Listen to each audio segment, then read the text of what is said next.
24 ঘন্টা না যেতে বিস্ফোরা ইসরায়েলের কারণে হুমকিতে ইরান আমেরিকা যুদ্ধবিরতি, কড়া নিন্দা জানিয়ে কি বলছে ক্ষমতাধর দেশগুলো।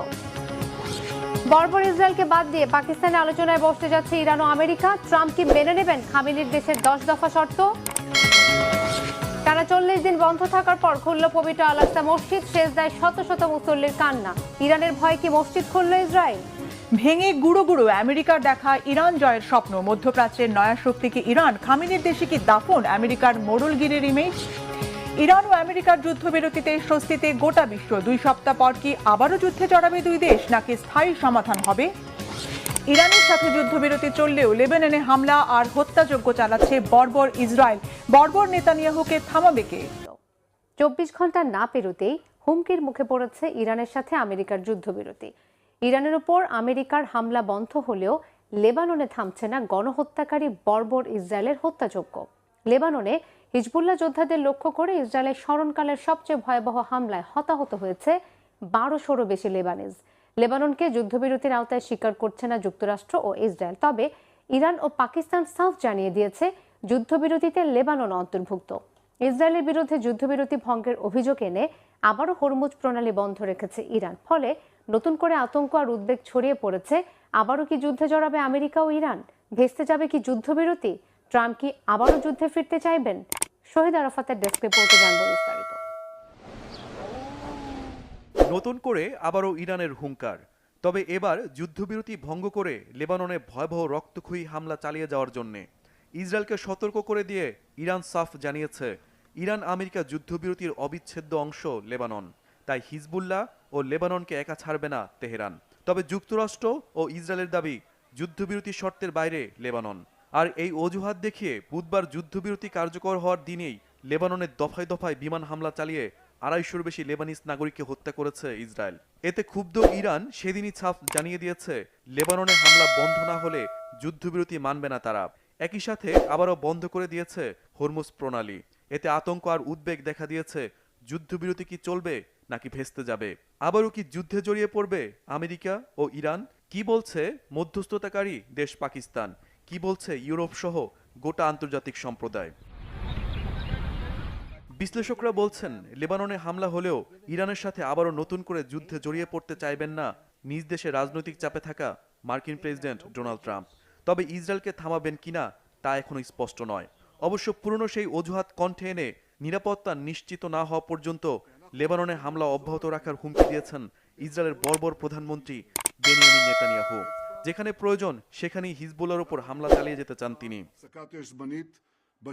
পাল্টা হুমকিতে ইরানের পররাষ্ট্রমন্ত্রী আব্বাস আরাকচি বলেছেন, শর্ত অনুযায়ী যুক্তরাষ্ট্রের সামনে একটি পথ খোলা আছে। হয় লেবাননে হামলা বন্ধ করে যুদ্ধবিরতি কার্যকর করতে হবে, নতবা ইসরায়েলের সাথে তাল মিলিয়ে যুদ্ধবিরতি ভাঙতে পারবে যুক্তরাষ্ট্র। তিনি বলেন, একসাথে দুটি সুবিধা নেওয়ার কোনো সুযোগ নেই। যুদ্ধ নয়তো যুদ্ধবিরতি, এই দুটির যে কোনো একটি বেছে নিতে হবে। লেবাননে হামলা যুদ্ধবিরতির লঙ্ঘন বলছে মধ্যস্থতাকারী দেশ পাকিস্তানও। দেশটির সাবেক রাষ্ট্রদূত মালিহা লোধি বলেছেন, যুক্তরাষ্ট্র ইরান যুদ্ধবিরতিতে লেবাননকে আলাদাভাবে উল্লেখ করার প্রয়োজন হয় না। গেল 28 ফেব্রুয়ারি ইরান যুদ্ধ শুরুর পর এ পর্যন্ত 3000-এর বেশি লেবানিজ নাগরিককে হত্যা করেছে ইসরায়েল। বৃহস্পতিবার দেশটিতে একদিনের শোক দিবস ঘোষণা করেছেন লেবাননের প্রধানমন্ত্রী নওয়াব সালাম। লেবাননের ওপর ইসরায়েলের হামলা ও গণহত্যায় নিন্দা জানিয়েছে ফ্রান্স, যুক্তরাজ্য, স্পেন, ইতালি, কাতার, তুরস্ক সহ বেশ কয়েকটি দেশ। গণহত্যাকারী নেতানিয়াহুর বিরুদ্ধে আন্তর্জাতিক আইনের প্রতি অবজ্ঞার অভিযোগ এনেছেন স্পেনের প্রধানমন্ত্রী পেদ্রো সানচেজ। সেই সাথে ইউরোপীয় ইউনিয়নকে ইসরায়েলের সাথে সহযোগিতামূলক চুক্তি প্রত্যাহারের আহ্বান জানান তিনি। ঘোষণা দেন ইরানের দূতাবাস খোলার। কড়া নিন্দা জানিয়েছেন ফ্রান্সের প্রেসিডেন্ট ইমানুয়েল ম্যাক্রো। লেবাননকে দ্রুত যুদ্ধবিরতির আওতায় আনার আহ্বান জানিয়েছেন তিনি।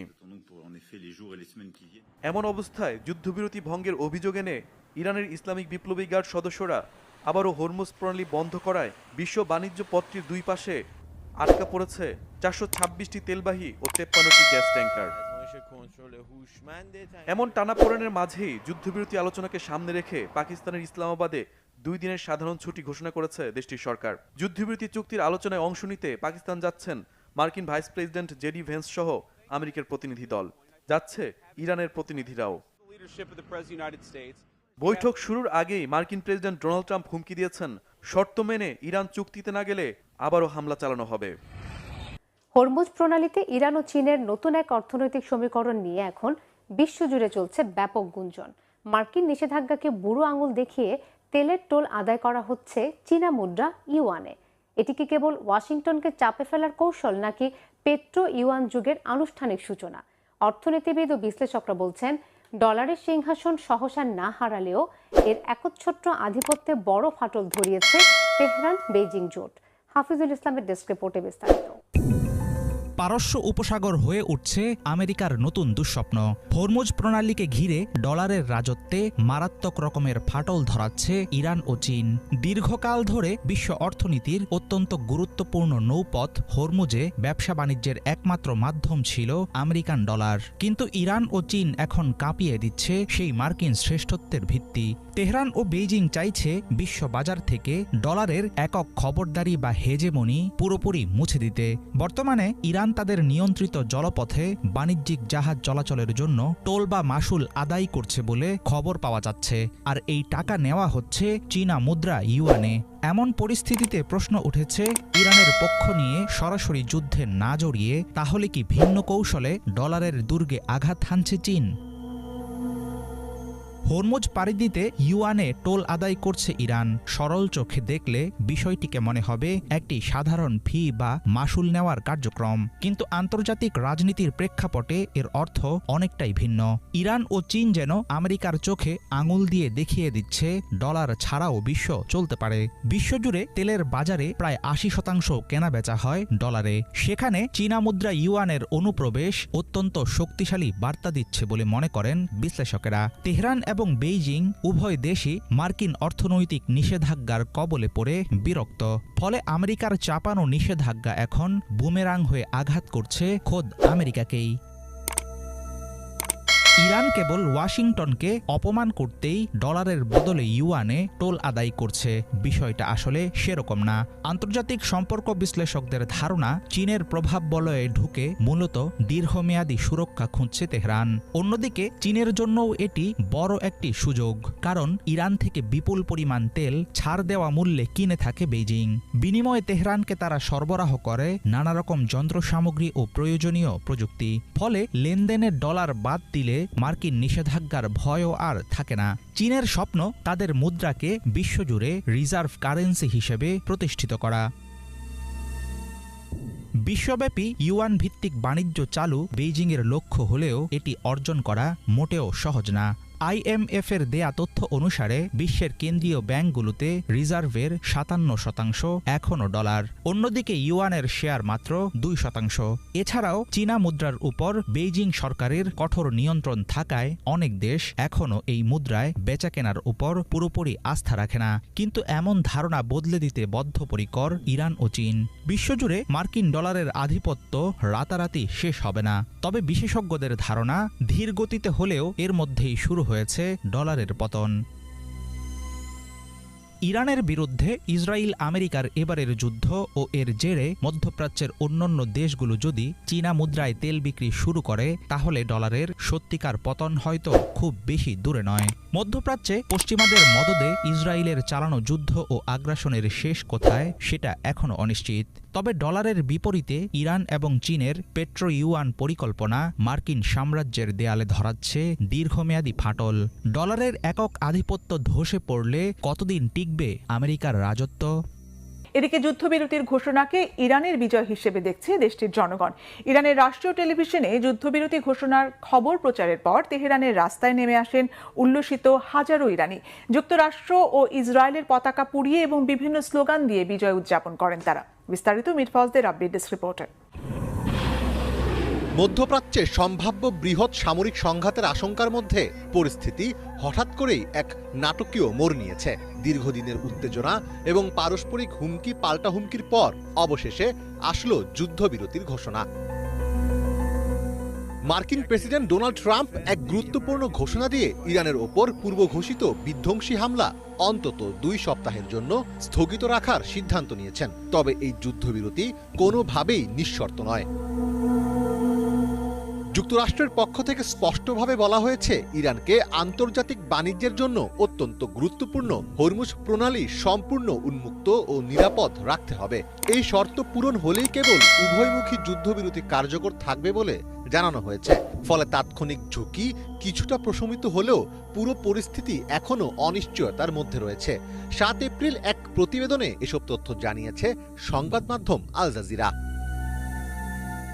ডোনাল্ড ট্রাম্প ইতোমধ্যেই ইরানের সঙ্গে হওয়া যুদ্ধবিরতির চুক্তিকে যুক্তরাষ্ট্রের পূর্ণ বিজয় হিসেবে বর্ণনা করেছেন।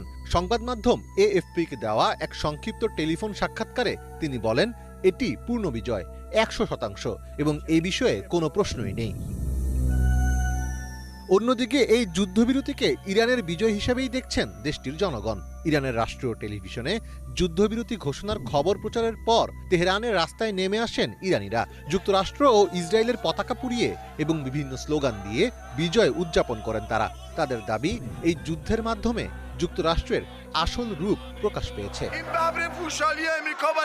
আমরা আজ এখানে আমেরিকানদের এটাই জানাতে এসেছি যে আমরা কোনো আপোষ করি না। একজন মানুষ একই ভুল একবারই করে। আমেরিকার কাগজে বাঘ রূপ আজ সারা বিশ্বের কাছে প্রকাশ হয়ে গেছে। সবাই এখন বুঝতে পারছে যে আমেরিকার দাবিগুলো আসলে ফাঁপা বলি ছাড়া আর কিছুই নয়। তবে এখানেই শেষ নয়। দরকার হলে এর চেয়েও কঠিন জবাব দিতে প্রস্তুত ইরানিরা। তাদের মতে পরবর্তী পদক্ষেপ কি হবে সে বিষয়ে ইরানের সর্বোচ্চ নেতার সিদ্ধান্তই চূড়ান্ত। মাননীয় সর্বোচ্চ নেতা যা বলবেন সেটি চূড়ান্ত। আমরা কেবল তার আদেশ মেনে চলি। আমরা তার সিদ্ধান্তের এক কদম আগেও নেই, এক কদম পেছনেও নেই। তিনি যদি উপযুক্ত মনে করেন তবেই আমরা যুদ্ধবিরতি মেনে নেব, আর যদি তিনি তা না চান তবে আমরা অনির্দিষ্টকাল লড়াই চালিয়ে যেতে প্রস্তুত।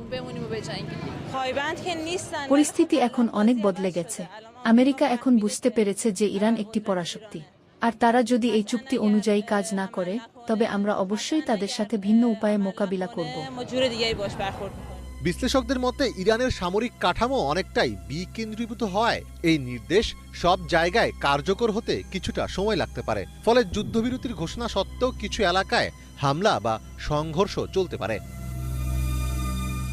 আপাত দৃষ্টিতে যুদ্ধবিরতির এই উদ্যোগ একটি ইতিবাচক কূটনৈতিক অগ্রগতি হলেও এর কার্যকারিতা সম্পূর্ণভাবে নির্ভর করছে ইরানের পক্ষ থেকে হরমুজ প্রণালী উন্মুক্ত রাখার মতো গুরুত্বপূর্ণ শর্ত পূরণের ওপর। এই সাময়িক বিরতি শেষ পর্যন্ত একটি দীর্ঘমেয়াদী শান্তি চুক্তিতে রূপ নেয় কিনা সেটি এখন দেখার বিষয়। টানা 40 দিন বন্ধ থাকার পর খুলে দেওয়া হয়েছে পবিত্র আল আকসা মসজিদ। বুধবার যুক্তরাষ্ট্র ইরান যুদ্ধবিরতি ঘোষণার পর বৃহস্পতিবার ফজরের নামাজের সময় আল আকসা থেকে অবরোধ তুলে নেয় ইসরায়েল। মসজিদ খুলে দেওয়ার খবর ছড়িয়ে পড়তে বিপুল সংখ্যক মুসল্লি সেখানে ছুটে যান। অনেকে আবেগে কান্নায় ভেঙে পড়েন। সেজদায় গিয়ে আল্লাহর প্রতি কৃতজ্ঞতা জানান তারা। 40 দিন পর আল আকসায় প্রথমবার জামাতে নামাজ আদায় করেন শত শত মুসল্লি। গেল 28 ফেব্রুয়ারি ইরান যুদ্ধ শুরুর পর এই মসজিদটি বন্ধ করে দেয় ইসরায়েল। আল আকসা বন্ধ থাকায় এবছর সেখানে তারাবির পাশাপাশি ঈদুল ফিতরের নামাজ আদায় করতে পারেনি মুসল্লিরা। বাধ্য হয়ে নামাজ আদায় করা হয়েছে মসজিদের গেট ও আশেপাশে।